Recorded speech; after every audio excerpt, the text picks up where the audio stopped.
గాని గతంలో వైసీపీ ప్రభుత్వానికి కానీ ఎక్కడెక్కడ కొమ్ములన్నీ విరిగినాయండి, ఎక్కడెక్కడ కొమ్ములన్నీ వంచుతున్నారు ప్రజలు. ఇక్కడ నాయకులు చూపించేది కాదు సినిమా, ప్రజలు చూపిస్తారు.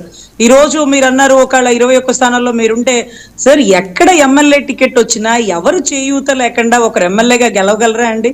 వేసుకునే కోటు ఒక ఫుల్ కోటు, ఒక హాఫ్ కోట్ ఉందండి నా దగ్గర. ఈ కోటు, హాఫ్ కోటు, ఫుల్ కోటుతో నేను అసెంబ్లీ అభ్యర్థిగా ఎంపిక కాగలనా అండి? ఒకవేళ టీడీపీ ఇచ్చినా, ఒకవేళ జనసేన ఇచ్చినా, ఒకవేళ వైసీపీ ఇచ్చినా చిల్లర లేకుండా, కోట్లు లేకుండా రాజకీయంలోకి రానేనటువంటి పరిస్థితి అయిపోయిందండి. ఒకప్పుడు పుచ్చలపల్లి సుందరయ్య, లేకపోతే తరిమల నాగిరెడ్డి, లేకపోతే మిగతా వాళ్ళు, ఆ రోజులు వేరండి. ఈ రోజు అసెంబ్లీ స్థానాలు అంటే మీరు చూసినారు కదా, కొలకపూడి శ్రీనివాస్ గారే 5 కోట్లు ఇచ్చినాము నా టికెట్ కోసం నేను అన్నారు. సో ఇటువంటి పరిస్థితుల్లో మీరు టికెట్ రాలేదని ఎప్పుడు బాధపడకండి. అంగన్వాడీ టీచర్ గారికి వచ్చింది, పోలవరం ఎమ్మెల్యే గారికి వచ్చింది, వీళ్ళందరికీ కూడా టికెట్లు వస్తాయండి. టికెట్ ఎవరికి ఇస్తారంటే నోరు మూసుకొని మాట్లాడని వారికి ఇస్తారు. అసెంబ్లీలో చర్చించే వాళ్ళకి ఇవ్వరండి. అసెంబ్లీలో నియోజకవర్గ సమస్యల గురించి మాట్లాడే వారికి ఈ పార్టీ కదండి, ఏ పార్టీ కూడా. అసెంబ్లీలో ఉన్న ఎమ్మెల్యేలు ఎవరో కూడా నియోజకవర్గ సమస్యల గురించి మాట్లాడకుండా వారి అధిష్టానానికే భజన చేస్తున్నారంటారా కూటమి ఎమ్మెల్యేలు? అంటే యా సార్, చెప్పింది చెయ్యాలి సార్. నియోజకవర్గ సమస్యలు ఎంత మేరకు మాట్లాడాలో అంత మేరకే మాట్లాడాలా. ఇప్పుడు నియోజకవర్గంలో చాలా సమస్యలు ఉంటాయండి, వాళ్ళు రాసినంత వరకే చదువుతారు. అంతేకాని ఈ రోజు ఆడబిడ్డ నిధి ఏది? మనిషికి 1500, మీ ఇంట్లో ఇద్దరుంటే 3000 అంటూ లెక్క చెప్పినారు కదా. ఫస్ట్ సంతకం ఆడబిడ్డల నిధికి పెడతానన్నారు కదా, ఏది అని అడిగేవారు ఎవరన్నా ఉన్నారండి మహిళలు? అదే మాదిరిగా 2.5 సంవత్సరాలైన కొత్త రేషన్ కార్డులు రాసి భర్త చనిపోయిన పెన్షన్ రాక నా బిడ్డల్ని ఎలా పోషించుకోవాలని గౌరవ డిప్యూటీ సీఎం గారిని ఒక మహిళ అడిగి కన్నీటి పర్యంతం అయింది. ఆ సమస్యని అసెంబ్లీలో ఉన్నటువంటి మహిళలు ఎవరన్నా అడిగారా అండి? అదే మాదిరిగా ఆయనకి లోకేష్ గారితో పాటు ఒక్క ఆడబిడ్డ కూడా లేదండి.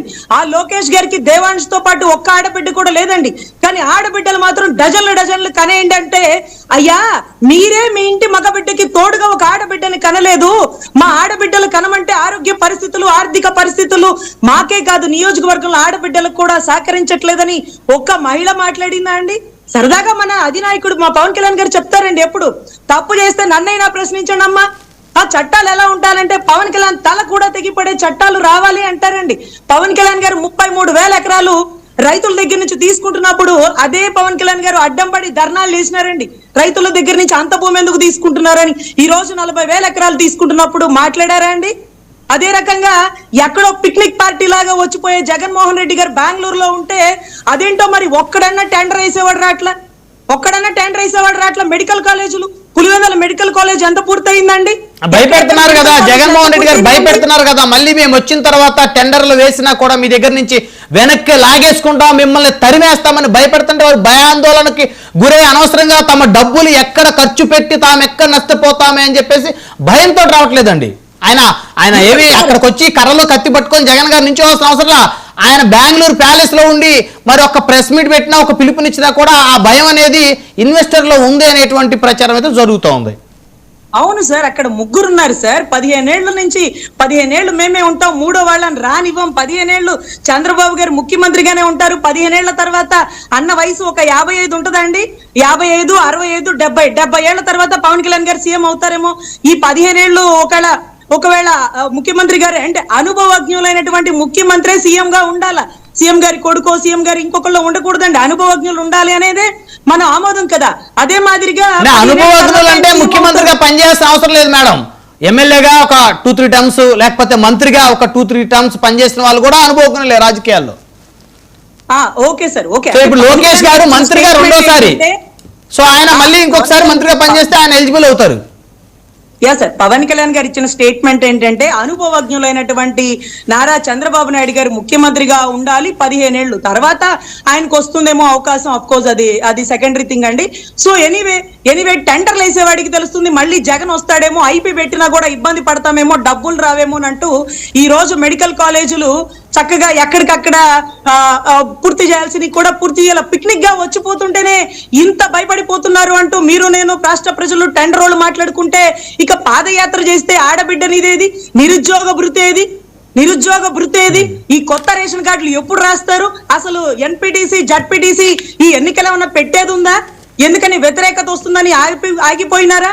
సో ఇవన్నీ కూడా ఎవరైనా సార్ వాళ్ళు చేసినవేంటో ప్రజలకు తెలిసే కూటమిని ఎక్కించినారు. కూటమి ఏం చేసిందో ఆయన పాదయాత్రలో చెప్తాడేమో, మనకేం తెలుసు సార్. ఆయన మంచోడు ఈయన చెడ్డోడు అన్నట్ల ఆదిత్య మిట్టల్ని నేను తెచ్చినాను, ఇదిగో ఎంఓయు వాళ్ళు నాతో దావోస్ లో మాట్లాడిన వీడియో ఆయన చూపిస్తున్నాడు. లేదు లేదు, మా నాయకుడు జూమ్ కాల్లో, కేవలం ఒక్క జూమ్ కాల్లో మా నాయకుడు ఆదిత్య మిట్టల్ని తెచ్చినాడు, నా సోదరుడు అంత గొప్పవాడు అంటూ అనితమ్మ గారు మాట్లాడుతున్నారు. అదే ఆశ్చర్యార్థకం. కానీ పవన్ కళ్యాణ్ గారి గురించి ఒక స్టేట్మెంట్ ఇచ్చారండి. మా వెన్నంటే ఉండే పవన్ కళ్యాణ్, కూటమిని కాపాడే పవన్ కళ్యాణ్ అండి. వెన్ను ఎక్కడ ఉంటుంది?